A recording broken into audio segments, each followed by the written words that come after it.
एक ओंकार सतनाम। जब समय की हस्ती नहीं थी तब भी वो था, और जब समय की हस्ती नहीं होगी तब भी वो होगा। पाकिस्तान के एक राष्ट्रपति हुए हैं, उनका नाम अयूब खान था। तो यहाँ हिंदुस्तान से एक सिख पाकिस्तान में गए, तो उनके घर जब गए तो हैरान इस बात से हुए कि उनकी दीवार पे मूल मंत्र का पाठ लिखा हुआ था। क्यों श्री गुरु ग्रंथ साहिब जी को आखिरी गुरु बताया गया है? गुरु नानक साहब महाराज जी की हम जब बानी पढ़ते हैं तब से लेकर आज तक गुरु साहब ने अपने आप को खुद को गुरु नहीं बताया। हम दरबार साहिब से अकाल तख्त नहीं देख सकते, पर अकाल तख्त से दरबार साहिब देख सकते हैं। जब भी हम धर्म के रास्ते पे चलना है तो हमारा जो सर है वो नीचे होना चाहिए।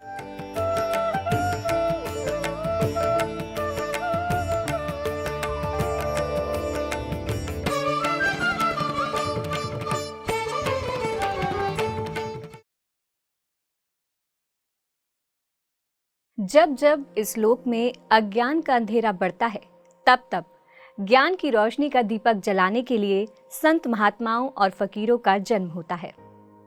15वीं शताब्दी में पाकिस्तान के ननकाना साहिब में ऐसे ही एक गुरु श्री गुरु नानक देव जी का प्रकाश हुआ, जिन्होंने संसार को आपसी प्रेम और सांझी वार्ता का संदेश दिया। सत श्री अकाल, बहुत बहुत स्वागत है आप सभी का कार्यक्रम गुरु संगम में। मैं हूं आपके साथ नम्रता। दर्शकों, श्री गुरु नानक देव जी ने मनुष्य जाति को श्वास श्वास सिमरन से जुड़ने का पाठ पढ़ाया। उन्होंने सिख धर्म की स्थापना की, सिख धर्म का प्रचार प्रसार किया। उनके सिद्धांतों से कैसे हम भवसागर को पार कर सकते हैं, आज इस कार्यक्रम में हम जानेंगे। हमारे साथ कार्यक्रम में मौजूद ज्ञानी राम सिंह भाई जी से। ज्ञानी राम सिंह भाई जी 2006 से नियमित श्री गुरु ग्रंथ साहिब जी का पाठ कर रहे हैं। वर्तमान में वो वसंत कुंज गुरुद्वारे में, जो दिल्ली में स्थित है, वहाँ पे हेड ग्रंथी की पोस्ट पर कार्यरत है और सिख धर्म के प्रचारक भी है। तो चलिए भाई ज्ञानी जी का स्वागत करते हैं। भाई जी, बहुत बहुत स्वागत है आपका कार्यक्रम में। आपका बहुत बहुत धन्यवाद। पीएमसी चैनल और जितने भी दर्शक और श्रोते हमें सुन रहे हैं, देख रहे हैं, सभी का बहुत बहुत धन्यवाद। भाई जी, कार्यक्रम की शुरुआत कर रहे हैं और गुरु ग्रंथ साहिब जी की जब शुरुआत करते हैं तो जब जी साहिब जी के मूल मंत्र से होती है, तो मैं चाहूँगी उसी मूल मंत्र से आप शुरुआत करें और उसका अर्थ भी हमें बताएं कि क्यों हम उस मूल मंत्र से शुरुआत करते हैं अपने नित्य नियम की। तो मूल मंत्र गुरु ग्रंथ साहब में इस प्रकार है। एक ओंकार सतनाम कर्ता पुरख निरभव निर्वैर अकाल मूर्त अजूनी सैभंग गुर प्रसाद। तो सबसे पहले मैं इसका अर्थ बताऊंगा आपको थोड़ा सा संक्षेप में। एक ओंकार, एक का अर्थ है अकाल पुरख परमात्मा एक है, उसकी जैसा कोई नहीं है। तो जब हम ये बात करते हैं कि अकाल पुरख एक है, तो हमारे मन में ये सवाल आता है कि कुदरत में कई चीज़ें ऐसी हैं जो एक है। हमारी जो गैलेक्सी है इसमें सूर्य भी एक है। हम चंद्रमा की बात करते हैं तो कहते हैं कि धरती का चंद्रमा भी एक है। तो ये सुन के हमें लगेगा कि परमात्मा में क्या अलग बात हुई तो फिर यहाँ हम अद्वितीय लफ्ज़ लगाते हैं कि उनसे जैसा और कोई नहीं, परमात्मा के जैसा वो एक है और अद्वितीय है। ओंग का अर्थ है वो परमात्मा ब्रह्म स्वरूप है। कार का अर्थ है एक रस, वो व्यापक है सब जगहों पे। एक ओंकार सतनाम, सत्य जो लफ्ज़ है संस्कृत भाषा से आया हुआ है, इसका अर्थ है सत्य जो सदा रहने वाला है। तो वो त्रैकाल सत्य है। और त्रैकाल जो लफ्ज़ है ये भी मैं आपको बताने के लिए ये यूज़ कर रहा हूँ। वैसे जब समय की हस्ती नहीं थी तब भी वो था, और जब समय की हस्ती नहीं होगी तब भी वो होगा। नाम का अर्थ है नामना, उसकी होंद, उसकी हस्ती वो समय से परे है। सत नाम कर्ता ये अलग है, पुरुष जो है पुरख वो अलग है।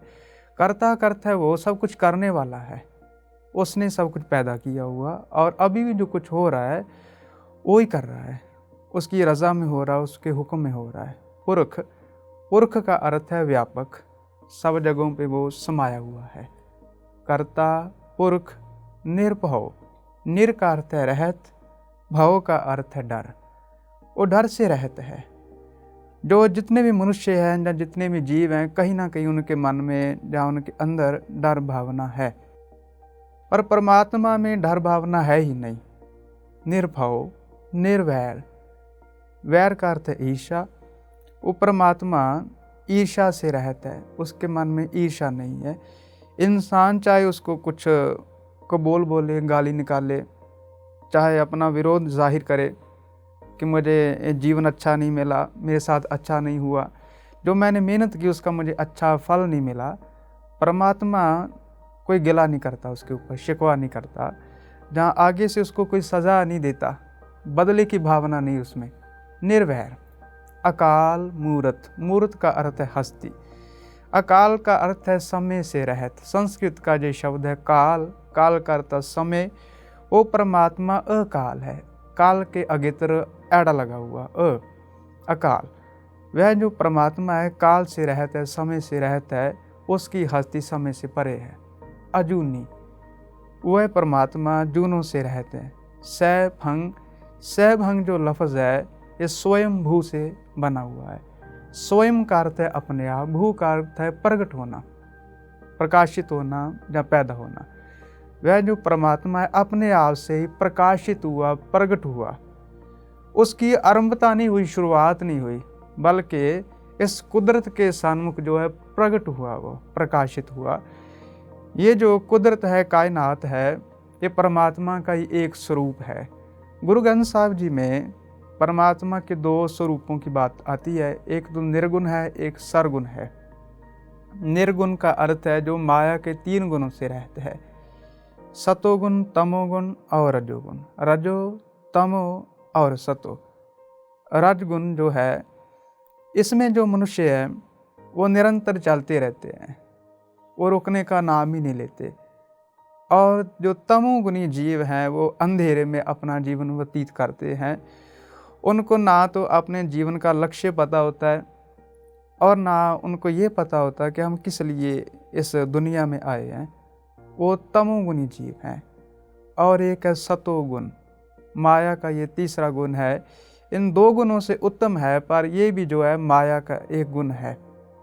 जो सतोगुणी जीव है वो अच्छे कर्म तो ज़रूर करते हैं, गुण धारण करते हैं, जीवन में अच्छे अच्छे काम करते हैं, पर ये कहीं ना कहीं अपने अंदर गर्व गुमान रखते हैं कि मैं अच्छे काम कर रहा हूँ, तो वो भी माया में गिने जाते हैं। तो जो परमात्मा है अकाल मूर्त, अजूनी, सैभंग, महाराज कहते हैं कि वो अपने आप से प्रकाशित है। तो जो ये परमात्मा का स्वरूप देख रहे हैं, इसको सरगुण बोलते हैं। सरगुण का भाव ये है कि वो माया के 3 गुणों में भी है। ये जितना भी पसारा हम देख रहे हैं माया के 3 गुणों का पसारा है। ये धरती, आकाश, जितने भी ग्रह गैलेक्सी सब देख रहे हम, ये माया के 3 गुणों को पसारा है। तो इसमें भी वो परमात्मा व्यापक है। तो महाराज कह रहे हैं कि वो सैभंग, वो अपने आप से प्रकाशित है। आगे है गुर प्रसाद। ऐसा जो परमात्मा है, अकाल पुरुष है, प्रभु है, गुरु की कृपा से प्राप्त होता है, अपने आप से नहीं। अपने आप से समझ नहीं आती, इंसान को पता नहीं चलता। हाँ जी। तो ये जो मूल मंत्र है गुरु ग्रंथ साहिब जी में अलग अलग रूपों में आया है, उसके बारे में थोड़ा सा आपको मैं बताना चाहूँगा। एक ओंकार, सत, गुर प्रसाद, ये जो मूल मंत्र है 524 बार आया है। उसके आगे एक ओंकार, सतनाम, गुर प्रसाद, ये मूल मंत्र 2 बार आया है इस स्वरूप में।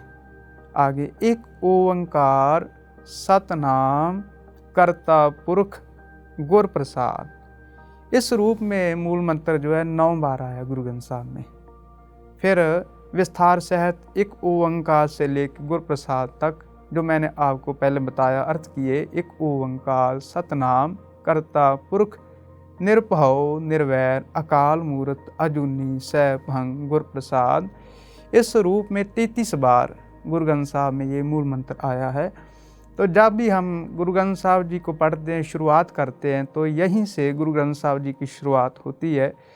जैसे अलग अलग हम धर्मों को पढ़ते हैं, तो जैसे हिंदू मत में, सनातन मत में गायत्री मंत्र को मूल मंत्र माना जाता है। तो कहीं भी पाठ होता है तो गायत्री मंत्र का पाठ होता है। तो इस्लाम में भी उनका अपना मूल मंत्र है, तो उसको वो पढ़ते हैं। कहीं भी किसी समारोह की शुरुआत होती है, जहाँ कुछ करते हैं, तो ऐसे हम जब नित्य नेम करते हैं, पाठ करते हैं, तो सबसे पहले हम मूल मंत्र का पाठ करते हैं। तो एक बार गुरु गोविंद सिंह महाराज जी ने सिखों को सवाल किया कि कोई सिख ऐसा हो जो मुझे मूल मंत्र का पाठ सुनाए। पर महाराज कह रहे थे कि जब मैं घोड़े पे चढ़ूं, सवार हूँ, तो रकाब में पैर रखूं, तो उतने समय में मुझे कोई सारे गुरु ग्रंथ साहब जी का पाठ सुना दे। तो ये जब गुरु साहब जी का हुक्म सिखों ने सुना तो बहुत आश्चर्य हुए, हैरान हुए कि ये कैसे हो सकता है, इतने कम समय में पूरे गुरु ग्रंथ साहब जी का पाठ कौन सिख सुना सकता है। जब हम गुरु ग्रंथ साहब जी को पढ़ते हैं तो आज वाली जो वर्तमान वाली बीड़ है, स्वरूप है, उसमें 1430 अंक हैं, पन्ने कह लो या पेजिस आप बोल लो, तो गुरु ग्रंथ साहब में 1430 अंक हैं। तो ये बहुत मुश्किल बात है, इतने कम समय में, इतने कम टाइम में पूरे गुरु ग्रंथ साहब जी का पाठ सुनाना। तो सभी ने अपनी हार मान ली, जहाँ वो चुपचाप बैठ गए कि ये तो मुश्किल बात है, ये नहीं हो सकता। तो वहाँ एक सिख बैठा हुआ था, वो खड़ा हो गया, उसने हाथ जोड़ के महाराज से नमस्कार किया और आज्ञा मांगी कि मुझे आप हुक्म करो तो मैं आपको गुरु ग्रंथ साहब जी का पाठ सुना सकता हूँ। महाराज घोड़े पे सवार होने लगे, रकाब में पैर रखा महाराज ने, तो उस सिख ने बोला, एक ओंकार सत गुर प्रसाद। इतना बोल के उसने ये वाहिगुरु जी का खालसा वाहिगुरु जी की फतेह बुलाई। तो सिख बहुत हैरान हुए कि महाराज तो कह रहे थे कि पूरे गुरु ग्रंथ साहब जी का कोई पाठ सुनाए, तो इसने तो एक ओंकार सत गुर प्रसाद इतना ही बोला है, मूल मंत्र ही बोला है। तो महाराज बहुत खुश हुए, प्रसन्न हुए। तो महाराज सिखों को समझाने लगे कि ये जो मूल मंत्र है, ये सारे गुरु ग्रंथ साहब जी का सार है, केंद्रीय भाव है, जिसको हम सेंट्रल आइडिया भी बोलते हैं, मुख्य भाव। तो ये गुरु ग्रंथ साहब जी का केंद्र है। जो सारी बानी है गुरु ग्रंथ साहब जी की, इसके आसपास ही घूमती है, जहाँ कह लो इसकी व्याख्या ही कर रही है। तो मूल मंत्र हमारा मूल मंत्र कह लो परमात्मा का उपदेश है इसमें, जिसमें गुरु नानक साहब महाराज जी ने परमात्मा के गुणों का व्याख्यान करके हमें उससे जोड़ने का प्रयत्न किया है। तो जब भी मूल मंत्र को सिख पढ़ते हैं तो उनमें अलग ही कॉन्फिडेंस आता है। एक घटना छोटी सी आपको बता के फिर आगे चलेंगे। पाकिस्तान के एक राष्ट्रपति हुए हैं, उनका नाम अयूब खान था। तो यहाँ हिंदुस्तान से एक सिख पाकिस्तान में गए, तो उनके घर में उन्होंने अपना ठिकाना किया, निवास किया। तो उनके घर जब गए तो हैरान इस बात से हुए कि उनकी दीवार पे मूल मंत्र का पाठ लिखा हुआ था, अयूब खान के घर में। तो अयूब खान जी कहने लगे, आप बैठो यहाँ पे, चाय पानी पियो और मैं आता हूँ। तो दीवार पे देख के हैरान हुए कि ये तो मुसलमान है, तो इस्लाम मत को मानते हैं ये, तो इनके घर में मूल मंत्र कैसे आ गया। तो मन में बहुत सारे सवाल चल रहे थे। तो सोचा था कि जब ये मेरे पास आएंगे, बैठेंगे, तो इनसे मैं ये सवाल पूछूंगा। तो जब उनके पास आए तो पहला सवाल ही उन्होंने ये किया और कुछ नहीं पूछा। उन्होंने कहा, ये कैसे, ऐसे सवाल किया उन्होंने। तो वो कहने लगे, आप तो सिख हो, आपको तो पता ही है, ये मूल मंत्र है, गुरु नानक साहब जी का उच्चारण किया हुआ। तो कहने लगी, ये तो मुझे पता है, गुरु नानक साहब जी का उच्चारण किया हुआ है, गुरु ग्रंथ साहब में है, पर मुझे ये नहीं पता था कि आपके घर में आऊँगा और मुझे ये मूल मंत्र देखने को मिलेगा। तो कहने लगे, ये कैसे हुआ। अयूब खान जी कहने लगे, ये बहुत पुरानी बात है, जब मैं बचपन में था तो मैं स्कूल में पढ़ता था। तो मैं स्कूल में जब पढ़ता था, मेरे साथ और बहुत सारे विद्यार्थी पढ़ते थे, वो सभी पढ़ाई में बहुत अच्छे थे और मैं थोड़ा सा कमज़ोर था पढ़ाई में, जहाँ कह लो मुझे कहते ये नालायक है। तो हर रोज़ मुझे पढ़ाई में जब मुझे सुनते थे लोग, जब बच्चे सुनते थे, तो कहते थे ये आगे नहीं पढ़ सकता, ये बहुत पढ़ाई में कमज़ोर है। तो जो हमारे मास्टर थे, जो अध्यापक थे, टीचर थे, वो भी मुझे खड़ा करके सज़ा देते थे, कई बार कान पकड़ाते थे, कुछ करते थे। तो मैं रोता था और मन में अपने आप को बहुत छोटा महसूस करता था, बाकी जो बच्चे थे उनसे कम महसूस करता था कि मैं पढ़ नहीं सकता, मुझे पढ़ना क्यों नहीं आता, मैं भी कोशिश करता हूँ। तो यूब खान जी कहने लगे, एक दिन मैं ऐसे बहुत घबराया, बहुत डर गया, तो मैं अपने घर से चला, मुझे माँ बाप ने भेज दिया घर से कि स्कूल जाओ। तो मैंने उनको कहा मैंने नहीं स्कूल जाना, मुझे वहाँ ना जलील करते हैं बच्चे भी, ऐसे मेरी बेइज्जती होती है। तो पर मेरी माँ ने मुझे भेज दिया कि स्कूल तो जाना ही है, स्कूल चलो। तो रास्ते में मैं आ रहा था तो वहाँ गुरुद्वारा पड़ता था रास्ते में। तो जब मैं गुरुद्वारे गया, वहाँ कोने में बैठा हुआ था मैं, तो मैं रो रहा था और मुझे अकेला देख के वहाँ के जो गुरुद्वारे के ग्रंथी सिंह थे, उन्होंने देख के मेरे से सवाल किया, मेरे पास आए कि बच्चे यहाँ क्यों अकेले बैठे हो, तेरे जैसे जो बच्चे हैं स्कूल चले गए, तू क्यों अकेला बैठा हुआ। तो मैंने उनको बोला, पहले तो मैं बहुत घबराया कि मेरी शिकायत ना कहीं कर दें कि ये अपना स्कूल से भाग के आ गया है, जान डर के भाग के आ गया। तो जब उन्होंने प्यार से, प्रेम से मुझे समझाया, तो फिर मैंने जवाब दिया कि मुझे पढ़ना नहीं आता, स्कूल में मुझे सज़ा मिलती है, बच्चे मुझे जलील करते हैं, तो इसलिए मैं यहाँ बैठ गया हूँ कि किसी को पता ना चले। तो ग्रंथी सिंह जी ने उनको ऐसे धीरज दिया कि आप धीरज रखो, धैर्य रखो, आपको पढ़ना लिखना आ जाएगा। तो एक कागज़ के ऊपर उन्होंने एक ओंकार से लेकर गुरप्रसाद तक मूल मंत्र लिख के दिया। तो उनको पंजाबी नहीं आती थी, उन्होंने उर्दू में लिख के दिया था, उर्दू पढ़ना आता था उनको, उर्दू में लिख के दिया। तो ये बोला कि इनको हर रोज़ पढ़ना है मूल मंत्र को,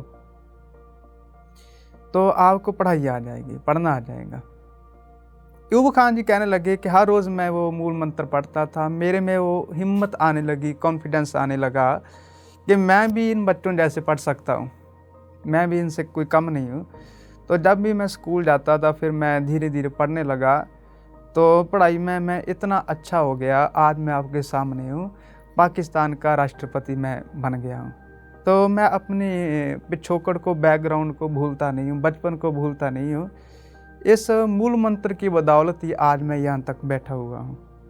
तो यूब खान जी की ये घटना से हमें पता चलता है कि मूल मंत्र की कितनी महत्ता है, कितनी शक्ति है एक मंत्र के हाँ अंदर। जी। तो भाई जी आगे बढ़ते हैं। जैसे आप बता रहे थे कि 3 गुण होते हैं और सबसे श्रेष्ठ जो है सतगुण, उसमें होने के बाद भी जो मनुष्य है वो माया में ही फंसा हुआ है, उसमें अहंकार का भाव आ जाता है। तो यदि एक गृहस्थ व्यक्ति को, सिख धर्म में अगर कोई गृहस्थ व्यक्ति है, तो वो कैसे आध्यात्मिकता की ओर आगे बढ़ता है, कैसे आध्यात्मिक जीवन को वो जी सकता है गृहस्थ रहते हुए? तो गुरु नानक साहब जी की शुरुआत भी गृहस्थ से हुई है। जैसे गुरु नानक साहब जी ने प्रचार किया है गृहस्थ में रह के परमात्मा की प्राप्ति करनी, उन्होंने लोगों को ही नहीं बोला, खुद प्रैक्टिकली उन्होंने जीवन पहले व्यतीत किया, उसके बाद लोगों को उपदेश दिया है। आजकल हम जैसे जो प्रचारक है, लोगों को बताते हैं, कहते हैं ऐसे करो, अच्छे काम करो, और खुद वो करते नहीं।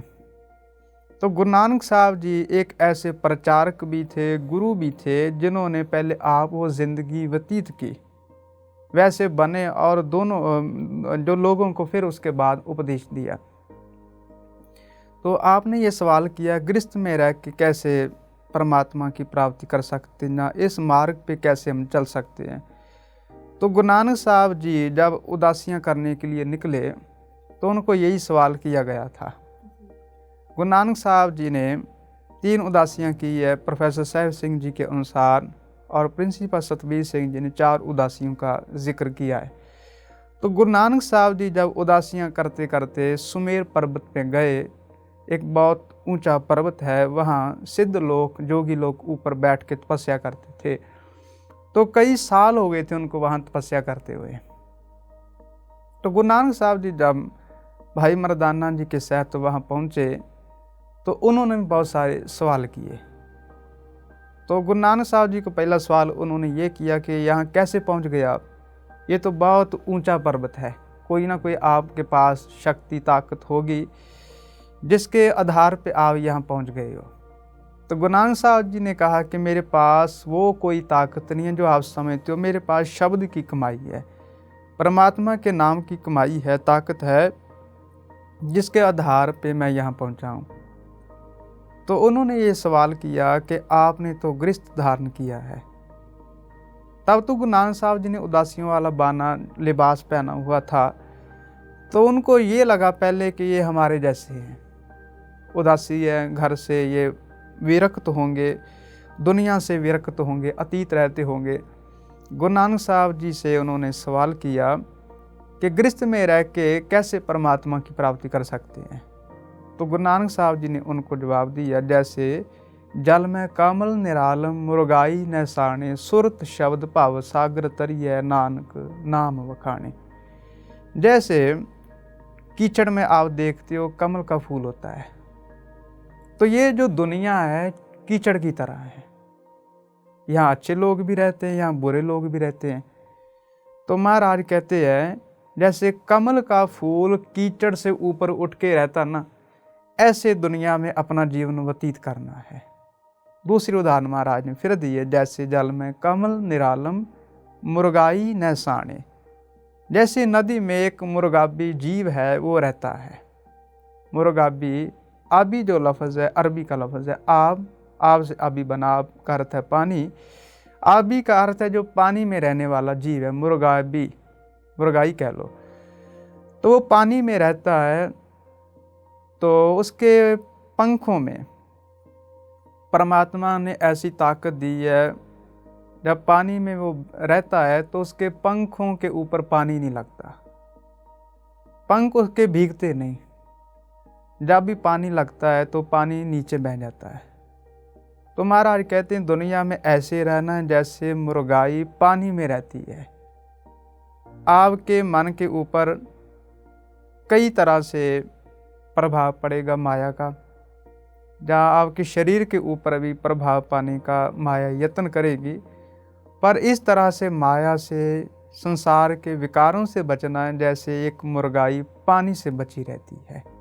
महाराज कहते हैं सो गिरही जो निग्रह करे, जप तब संयम पीख्या करे। वो असल में गृहस्थी है।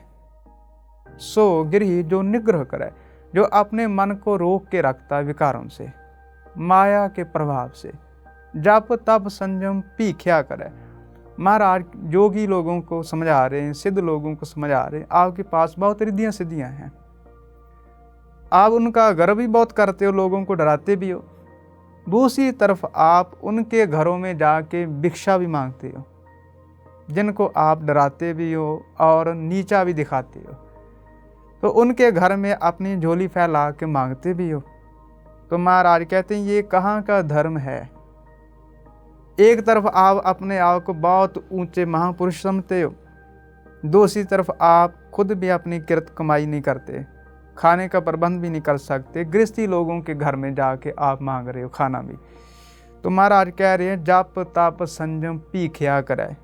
भिक्षा मांगनी है तो शुभ गुणों की भिक्षा मांगो, अच्छे लोगों की संगत करो, परमात्मा का सिमरन करो, वो जप है। तप का अर्थ है कमाई करो, लोगों की सेवा करो, दुनिया की सेवा करो, जो ज़रूरतमंद है उसकी सहायता करो, ये तप है। तप वो नहीं अपने शरीर को तपाना, अपने शरीर को दुख देना, कष्ट देना, आग में बैठना, ठंडे पानी में बैठना, पर्वत के ऊपर बैठना, पहाड़ की गुफा में बैठना, ये तप नहीं है।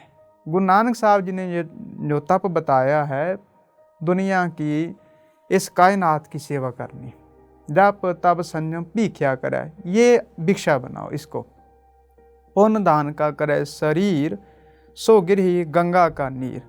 महाराज कहते हैं अच्छे गुणों के लिए अपने शरीर को लगा दे, वो असल में महाराज कहते हैं अच्छा गृहस्थी है। कैसा? जैसे हिंदू जो लोग हैं वो गंगा का पानी मानते हैं ना, बहुत पवित्र है, बहुत अच्छा है। तो महाराज कहते हैं उस गंगा के पानी की तरह वो पवित्र गृहस्थी है।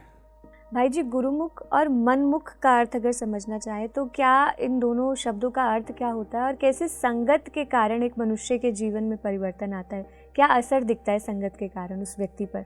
गुरुमुख का जो अर्थ है, जिसका मुख, जिसका चेहरा गुरु की तरफ है, इसका भाव ये है कि जिसका चेहरा, जिसका मन, जिसकी दिशा गुरु के उपदेश की तरफ है, उसको गुरुमुख बोला जाता है।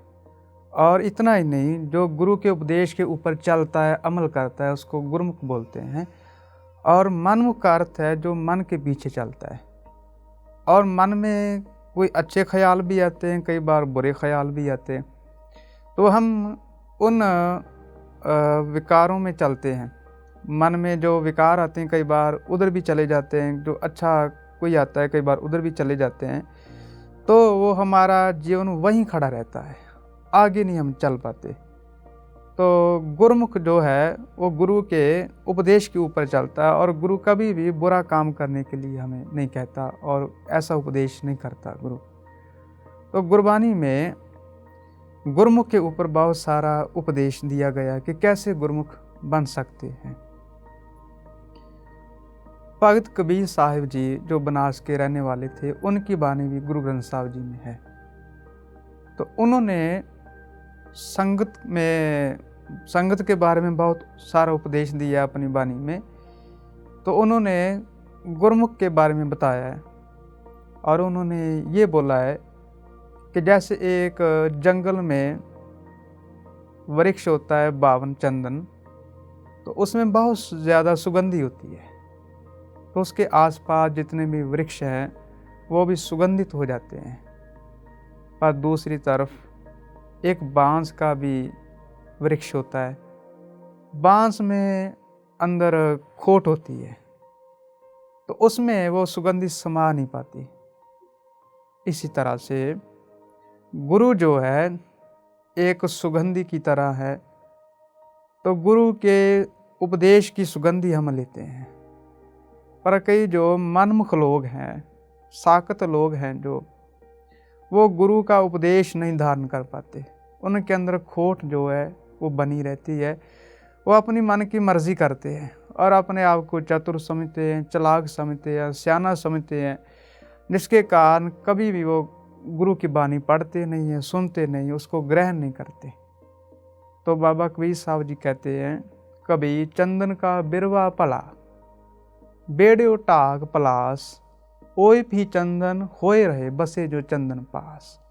जो चंदन के पास बसते हैं वो भी चंदन जैसे ही हो जाते हैं।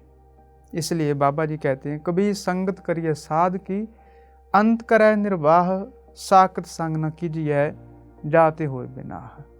कभी भी साकत की, मनमुख की संगत नहीं करनी चाहिए, उससे जीवन खराब होता है। और जब भी हम गुरुमुख की संगत करते हैं तो हमारा जीवन सुधर जाता है। तो बाबा जी कहते हैं, चाहे आप थोड़ी संगत करो, कम ही समय बैठो, कबीर एक घड़ी आधी करी, आधी हूँ ते आद, भगतन सेती गोष्ठे जो कीने सो लाभ। जैसे हम स्कूल में पढ़ते थे तो कई बार हमें स्कूल में जाना अच्छा नहीं लगता था, वहाँ क्लास में बैठना अच्छा नहीं लगता था। कोई कहता था इस टीचर का मुझे लेक्चर अच्छा नहीं लगता, जहाँ ये सब्जेक्ट मुझे पसंद नहीं है। तो बाद में हमें पता चलता है कि जो हम पढ़ते थे वो हमारे लिए लाभदायक था, अच्छा ही था, वो जीवन के बारे में था, वो जीवन सुधारने के लिए था। ये बाद में समझ हमें आती है। तो भाई गुरदास जी जिन्होंने गुरु ग्रंथ साहिब जी लिखा था पहली बार, तो उनकी भी बानी है, उन्होंने भी गुरुमुख, मनमुख और संगत के बारे में बहुत सारी व्याख्या की है। तो भाई गुरदास जी ने दुनिया की कुछ उदाहरणें दे के, एग्जाम्पल्स दे के हमें समझाने का प्रयत्न किया है। भाई गुरदास जी कहते हैं, जैसे हमने दही जमाना हो तो दूध में थोड़ा सा हम पहले जहाँ दही, जहाँ खट्टा, जहाँ लस्सी डालते हैं, तो उस थोड़े से खट्टे से दही बन जाता है। और बहुत सारा दूध हो, उसमें थोड़ी सी कांजी डाल दें, खट्टा डाल दें, तो वो दूध फट जाता है। फिर दूसरी उन्होंने उदाहरण दी है कि एक छोटा सा बीज होता है, वो छोटे से बीज से इतना बड़ा वृक्ष हो जाता है। जैसे बट का होता है, जैसे पीपल का होता है। तो इतने इतने बड़े जो वृक्ष हैं, छोटे से बीज से इतने बड़े हो गए, उनका विस्तार हो गया। तो इतने बड़े वृक्ष हो गए, थोड़ी सी चिंगारी लगा दें आग की तो जल के राख हो जाएंगे। फिर तीसरी उदाहरण उन्होंने दी है जहर की। वो कहते हैं एक तरफ अमृत है, एक तरफ जहर है। अमृत को अच्छा माना जाता है, जहर को बुरा माना जाता है। तो जिस इंसान को अमृत मिल जाए उसका जीवन का लक्ष्य सफल हो जाता है। तो थोड़ा सा अमृत किसी को जिंदा रखता है या जीवन देता है, दूसरी तरफ थोड़ा सा एक जहर मृत्यु की तरफ ले जाता है, मौत की तरफ ले जाता है। तो भाई गुरदास जी ने ये गुरुमुख और मनमुख की संगत के बारे में समझाने का हमें यत्न किया है। भाई जी, जैसे गुरु की बात कर रहे हैं तो आगे मैं जानना चाहूँगी कि गुरु सिखी और गुरु मत ये क्या होता है और क्यों श्री गुरु ग्रंथ साहिब जी को आखिरी गुरु बताया गया है? जो गुरु ने हमें बानी बताई है, जहाँ लिख के महाराज दे के गए हमें, तो उस बानी को हम पढ़ते हैं, समझते हैं, जीवन में अमल करते हैं, उसके ऊपर चलते हैं, तो वो गुरसिक्खी को कमाना उसको बोलते हैं। और गुरमत का अर्थ भी ये है। मत का अर्थ है राय, गुरु की इच्छा। जो गुरु की इच्छा है, जो गुरु की मत है, उसके ऊपर हम चलते हैं, जिसको महाराज कहते हैं कि आओ सिख सतगुरु के प्यारे हो, गाओ सच्ची बाणी, बाणी ता गाओ गुरु केरी, बाणियाँ सिर बाणी।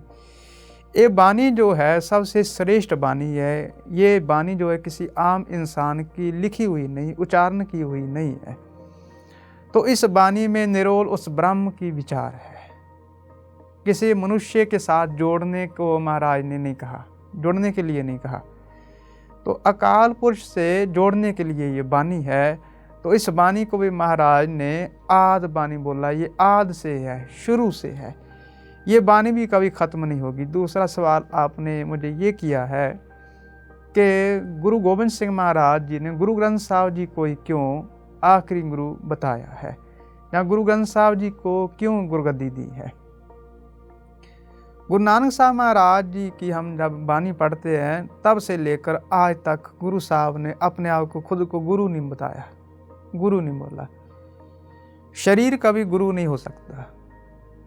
शरीर जन्म लेता है, शरीर बड़ा होता है, शरीर का अंत होता है। तो यदि हम शरीर को गुरु मानेंगे, शरीर की पूजा करेंगे, तो उसका मतलब ये गुरु का भी जन्म होता है, गुरु भी बड़ा होता है, गुरु की बुद्धि भी अभी बढ़ रही है, वो भी सियाना हो रहा अभी, उसकी मत भी जो है अभी विकासशील है, अभी पूरा विकास नहीं किया। और फिर जब मौत होती है शरीर की, ये भी कहना पड़ेगा कि गुरु की भी मौत होती है, गुरु की भी डेथ होती है। तो वो गुरु कौन है जिसकी डेथ हो जाए? वो गुरु नहीं कह सकते उसको जिसकी डेथ हो जाए, गुरु जिसका जन्म हो। तो गुरु नानक साहब महाराज जी से जब सिद्धों ने सवाल किया था ना, मैं सुमेर पर्वत की बात कर रहा था, ये सवाल किया था कि कवन गुरु जिसका तू चेला, आपका गुरु कौन है? उन्होंने तो तेरा बोला है। वैसे ये मैं सत्कार में बोल रहा हूँ, अदब से बोल रहा हूँ। सिद्ध बहुत बड़े थे उम्र में, बहुत उम्र दराज थे, वो सैकड़ों साल उनकी उम्र हो गई थी। रिद्धियों सिद्धियों के बलबूते उन्होंने अपनी उम्र बहुत ज़्यादा बढ़ाई हुई थी। तो सिद्धों को ये गर्व था, गुमान था कि हम तो बहुत उम्र दराज लोग हैं, ये तो छोटी सी उम्र वाला है। इसको गुरु नानक साहब जी को वो बालक बोलते थे, बच्चा बोलते थे। तो उन्होंने ये सवाल किया कि कवन गुरु जिसका तू चेला, तेरा गुरु कौन है और तू किसका शागिर्द है, चेला है, सिख है? तो गुरु नानक साहब जी ने उनको ये बताया कि शब्द गुरु सुरत धुन चेला, कि हमारा जो गुरु है वो शब्द है और हमारी सुरत जो वो चेला है, शागिर्द है। ना तो शरीर गुरु होता है, ना शरीर चेला होता है, शागिर्द होता है।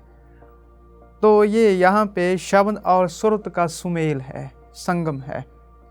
शरीरों को यहाँ पे कोई महानता नहीं है, कोई महत्व नहीं दिया गया, क्योंकि शरीर खत्म हो जाते हैं। तो गुरु ग्रंथ साहब जी जो है वो शब्द गुरु हैं। इसको महाराज ने कहा बाणी गुरु, गुरु है बाणी, विच बाणी अमृत सारे, गोर बाणी कहे सेवक जन मानै, प्रतख गुरु निस्तारे। गुरु ग्रंथ साहब जी को जब गुरु गोबिंद सिंह महाराज जी ने गुरुगद्दी का ऐलान किया 1708 ईस्वी में, तो वहाँ उच्चारण किया, आज्ञा भई अकाल की तभी चलायो पंथ, सब सिखन को हुक्म है गुरु मान्यो ग्रंथ। गुरु ग्रंथ जी मान्यो प्रगट गुरां की देह, जो प्रभु को मिलबो चाहे खोज शब्द में लेह।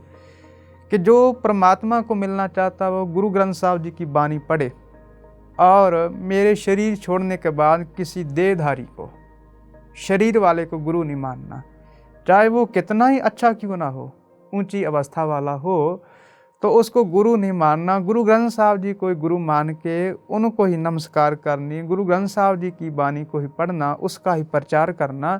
ये गुरु गोबिंद सिंह महाराज जी ने खुद बोला है कि ये बानी कभी भी जाएगी नहीं, ख़त्म नहीं होगी, ये त्रैकाल सत्य है, जब तक दुनिया रहेगी तब तक ये बानी रहेगी। भाई जी, आगे मैं आपसे जानना चाहूँगी दरबार साहिब और अकाल तख्त के बारे में। ऐसा कहते हैं कि हम दरबार साहिब से अकाल तख्त नहीं देख सकते, पर अकाल तख्त से दरबार साहिब देख सकते हैं, तो इसके पीछे क्या कारण है, ये जानना चाहेंगे। हाँ जी, जो दरबार साहिब है ये अमृतसर शहर में है। तो अमृतसर शहर की जो स्थापना है वो गुरु रामदास महाराज जी ने की है। शहर की स्थापना की बात कर रहा हूँ मैं। और सरोवर की जो आरंभता है वो भी गुरु रामदास जी ने की है। और जो आप दरबार साहब की इमारत देखते हो, बिल्डिंग देखते हो, उसकी संपूर्णता 5वें पातशाह गुरु अर्जुन साहब महाराज जी ने की है। तो आपने ये देखा होगा कि जो दरबार साहब की इमारत है वो नीचे है, और अकाल तख्त साहब की जो इमारत है वो ऊंची है, और जो वो थड़ा है वो तकरीबन 10 से 12 फीट ऊंचा है। तो अकाल तख्त साहब की जो रचना है, स्थापना है, छठे पातशाह गुरु हरगोबिंद साहब महाराज जी ने की है। तो जब भी हम धर्म के रास्ते पे चलना है और जहाँ चलते हैं तो हमारा जो सर है वो नीचे होना चाहिए, विनम्र भाव से धर्म स्थल पर आना चाहिए, गुरुद्वारे में आना चाहिए। तो और भी कहीं हम जाते हैं तो ऐसे ही कहा जाता है कि आप विनम्र होकर आओ। तो दरबार साहब में जब हम यात्री के रूप में, जहाँ एक श्रद्धालु के रूप में जाते हैं, जहाँ सिख के रूप में जाते हैं, तो वहाँ विनम्र भाव से जाना चाहिए। वो जो बिल्डिंग है ये हमें समझा रही है दरबार साहब। और जो अकाल तख्त साहब है वो ऊंचा है। वो ऊंचा इसलिए है, गुरु हरगोबिंद साहब महाराज ने इसकी स्थापना की है कि धर्म के साथ साथ जो है राजनीति को भी अपने साथ रखना है, उसको भी समझना है। जब हम राजनीति से मुनकर होते हैं, जहाँ हम पीठ कर लेते हैं उसकी तरफ, जहाँ इनकार करते हैं राजनीति को, तो हमारे ऊपर ऐसे राजे, ऐसे शासक आके राज करते हैं जिनको हम बाद में बोलते हैं ये अत्याचारी, ये जालिम है, इन्होंने प्रजा का बहुत घान किया है। तो बाद में बोलने की जगह पे गुरु हरगोबिंद साहब महाराज जी ने हमें ये समझाने का प्रयत्न किया है कि अपने साथ साथ राजनीति को भी रखो। वहाँ 2 निशान साहब लगे हुए हैं, एक मीरी का और दूसरा पीरी का प्रतीक है। मीरी जो है उसका अर्थ है संसार की बादशाही, पीरी का अर्थ है धर्म। हमने धर्म को और जो बादशाही है उसको साथ रखना है, दोनों को अलग अलग नहीं देखना। तो अकाल तख्त साहब जो है वो एक थड़ा था। सबसे पहले जब गुरु हरगोबिंद साहब महाराज जी ने 1609 ईस्वी में इसकी स्थापना की ना, श्री अकाल तख्त साहब की, तब वो इमारत नहीं थी अकाल तख्त साहब की, केवल थड़ा ही था, तख्त ही था। वहाँ गुरु हरगोबिंद साहब महाराज जी बैठ के वारें सुनते थे, 20 रस वाली वारें। गुरु ग्रंथ साहब जी में 22 वारें हैं, तो वो जो वारें थी गुरु हरगोबिंद साहब महाराज जी सुनते थे। भाई नत्था जी और भाई अब्दुल्ला जी, ये जो दो ढाडी हुए हैं, तो ढाडी कला है, इन दोनों से शुरू हुई है। गुरु हरगोबिंद साहब महाराज ने इसकी शुरुआत की है। ये अमृतसर के रहने वाले थे। तो तब ये ऐसा माहौल था कि लोग अहिंसा के पुजारी थे, और अकाल तख्त साहब हमें ये बताता है कि हमने अहिंसा के पुजारी नहीं बनना, हम अपनी रक्षा भी खुद कर सकें और दूसरे लोगों की भी रक्षा कर सकें।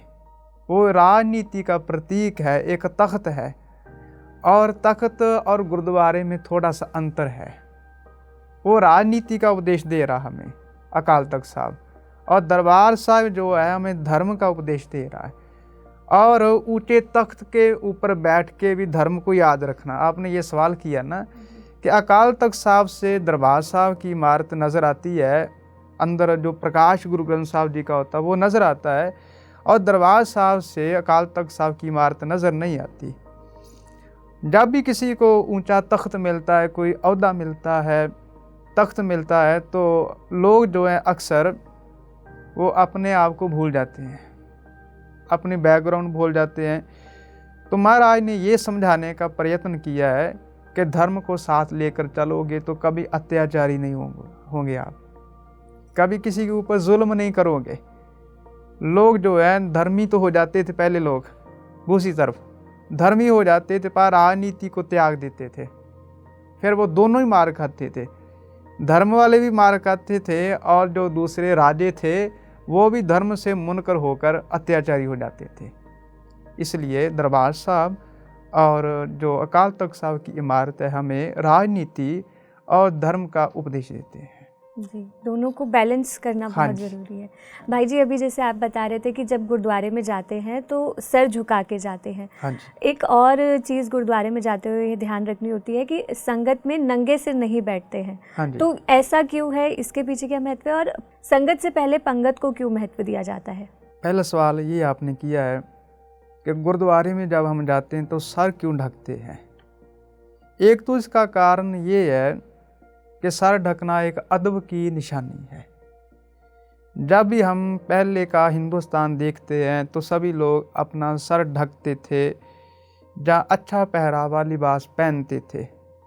और समय के साथ साथ जो लोग हैं वेस्टर्न कल्चर से प्रभावित हैं, जिसको हम पश्चिमी सभ्यता बोलते हैं, उससे लोग प्रभावित हैं। जैसे जैसे लोग विदेशों में जा रहे हैं, जो गए हैं, वो उनके कल्चर से प्रभावित हैं और अपनी संस्कृति, अपना वो सभ्यता छोड़ रहे हैं।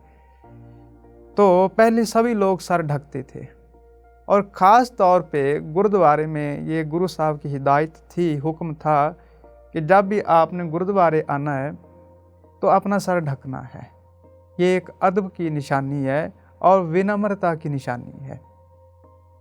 दूसरा, तब बालों को साफ करने के लिए इतने अच्छे ना तो शैम्पू होते थे ना कुछ होता था, तो कई लोग काम करते रहते, तो ज़्यादातर सभी लोग काम करते थे, खेतों में काम करते थे, कोई मजदूरी करता था।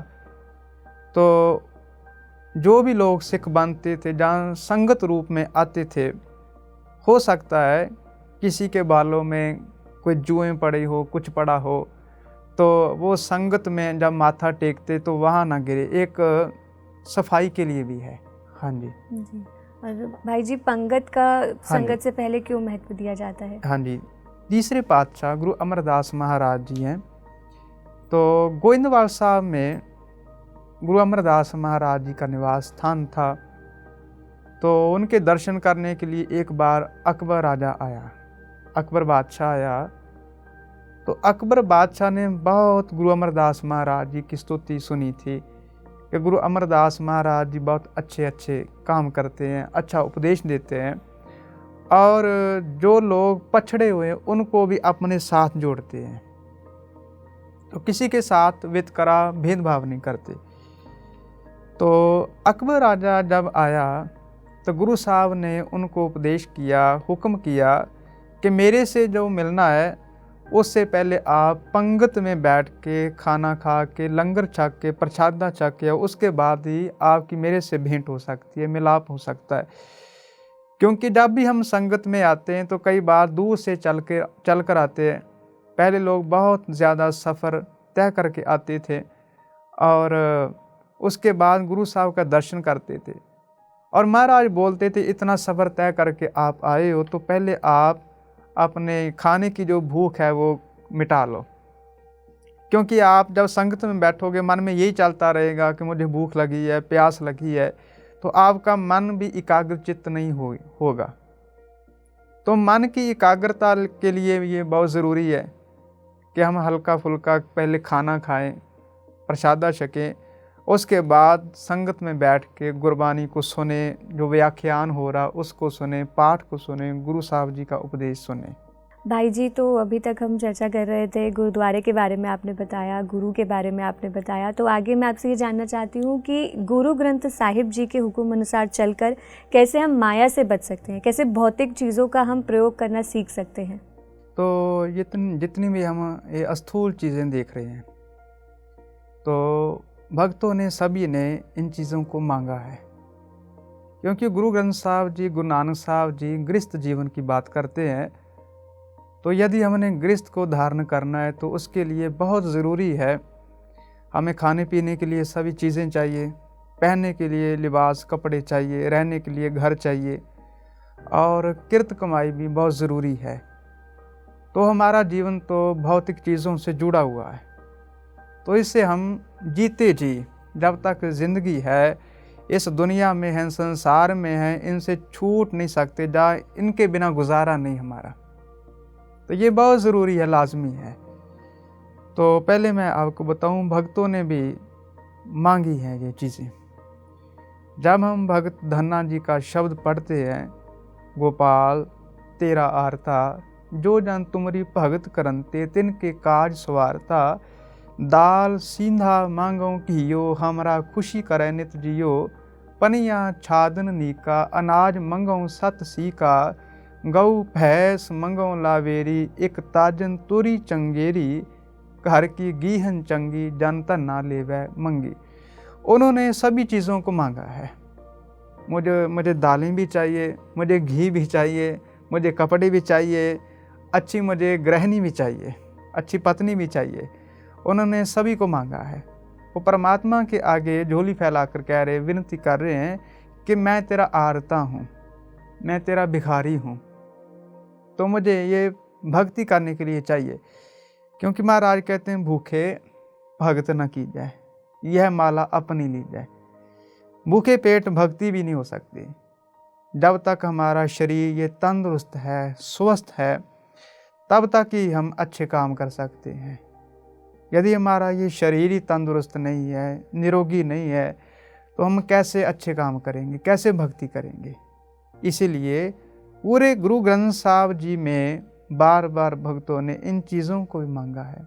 भगत कबीर साहब जी कहते हैं, गृह शोभा जा कह रे ना है, आवत पहिया खुदे जाहें।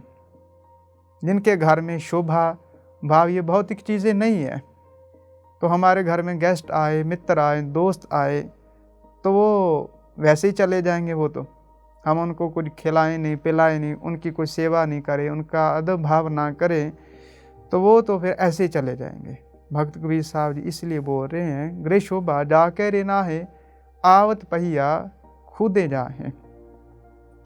तो इन चीज़ों से कैसे मुक्ति प्राप्त करनी है, गुरु ग्रंथ साहब महाराज जी हमें इन चीज़ों के मोह से ऊपर उठाते हैं कि इन भौतिक चीज़ों से, पदार्थवाद से अपना मोह नहीं लगाना। कई लोगों का दुनिया में ये लक्ष्य है, एम ही ये बन गया है कि मैंने इन चीज़ों को इकट्ठा करना है, अपनी ज़रूरतों के लिए इकट्ठा कर लिया, अच्छी बात है। अपने बुढ़ापे के लिए इकट्ठा कर लिया, अच्छी बात है। पर उनकी कोई मंजिल नहीं है, उनकी कोई हद ही नहीं है, लिमिट ही नहीं है। वो चलते रहते हैं। उनको ही रजोगुण बोला है, वो रजोगुण में है, चलते रहते हैं, रुकने का नाम ही नहीं लेते। तो महाराज कहते हैं कि हमने इन पदार्थों की असलियत को समझना है। गुरु ग्रंथ साहब जी की वाणी को जब हम पढ़ते हैं तो महाराज इन पदार्थों की असलियत को समझाते हैं। क्या वो असलियत? कूड़ राजा, कूड़ प्रजा, कूड़ सब संसार, कूड़ मंडप, कूड़ माड़ी, कूड़ बैसनहार, कूड़ सोयना, कूड़ रूपा, कूड़ पहननहार, कूड़ काया, कूड़ कपड़, कूड़ रूप अपार, कूड़ कूड़ा नेह लगा विसरिया करतार। महाराज कहते हैं सोना, चांदी, हीरे, मोती, ये कपड़े, और बड़े बड़े जो बादशाह हुए, राजे हुए हैं, और ये धरती, आकाश, जहाँ बड़े बड़े ये पर्वत हैं, ये भी सब नाश होने वाले हैं, ख़त्म हो जाने वाले हैं। तो जो ख़त्म हो जाने वाले हैं उनके साथ हम क्यों अपना मन जोड़ें। तो गुरु ग्रंथ साहब जी जब ये उपदेश करते हैं तो पढ़ने वाला एक जो शिक्षार्थी है या एक पाठक है, वो इसको पढ़ के संसार की भौतिक चीज़ों से मुक्त हो जाता है। जी भाई जी, आपने बहुत अच्छे से समझाया। बहुत सारी चीज़ें हमने इस कार्यक्रम में जानी, लेकिन अभी सिख धर्म को और गहराई से हमें जानना है। बहुत सारी बातें हैं जो अभी हमें आपसे जाननी है, लेकिन अभी कार्यक्रम को विराम देने का वक्त हो चला है। तो अब आपसे पुनः मिलेंगे, तब तक के लिए बहुत बहुत धन्यवाद आपका। आपका बहुत बहुत धन्यवाद। आपके चैनल PMC हिंदी चैनल और जितने भी दर्शक और जितने भी श्रोते हमें सुन रहे हैं, देख रहे हैं, सभी का बहुत बहुत धन्यवाद। तो दर्शकों, आज हमने चर्चा की ज्ञानी राम सिंह भाई जी से और हमने जाना सिख धर्म के बारे में। हमने जपजी साहिब जी के मूल मंत्र के बारे में जाना, हमने पंगत के महत्व के बारे में जाना, हमने दरबार साहिब और अकाल तख्त के बारे में बात की। हमने बहुत सारी चर्चा की, लेकिन अभी हमें सिख धर्म के बारे में बहुत कुछ जानना बाकी है। तो आप बने रहिएगा PMC हिंदी चैनल के साथ। हम आपसे दोबारा मिलेंगे। बहुत बहुत धन्यवाद तब तक के लिए। नमस्कार। PMC हिंदी बदले जी।